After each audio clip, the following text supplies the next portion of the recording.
Napilitang ilabas sa mga pasyente sa mga ospital sa Cebu dahil nga sa lindol kanina. Sa kasawayang palad, namatay po ang isang pasyente dahil sa kabalan ng tinatawag na ventilator. Narito po ang ilang mga takbo sa pagtama ng lindol sa Cebu.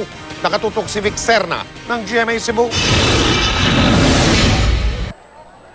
Nangiyak-iyak ang mga babaeng ito nang abutan ng GMA News na palabas mula sa isang building ilang minuto matapos lumindol sa Cebu City. Sa lakas ng pagyanig ng lindol, ang mga paninda sa grocery store na ito nagkandahulog. Ang babaeng ito lumuhod at nagrosaryo palabas ng convenience store.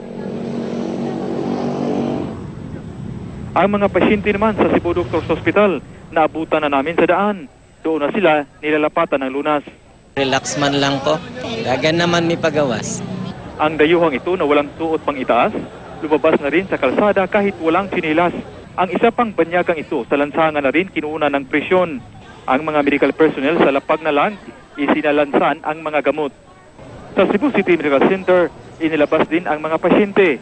Sa kasamaang palad, namatay ang isang pasyente nang itatransfer sa daan. Namatay siya dahil walang ventilator. Maraming dumating na pasyente na may mga injuries, may mga bukol sa ulo, sugat, pero di na pumasok sa emergency room at sa daan na ina-assess ng hospital personnel. Sa isang palengke sa Mandawi City, naiwan ang mga tsinilas sa pagpamadaling tumakbo ng mga residente noong kasagsagan ng paglindol. Kinurdon ng pulisya ang palengke at tiniyak sa mga tindero na hindi mananakaw ang naiwan nilang mga paninda. Gumuho ang bahagi ng pader sa ikalawang palapag ng palengke. Nagkabiyak-biyak ang iba pang bahagi ng gusali. Napakarami ng tao sa kalsada.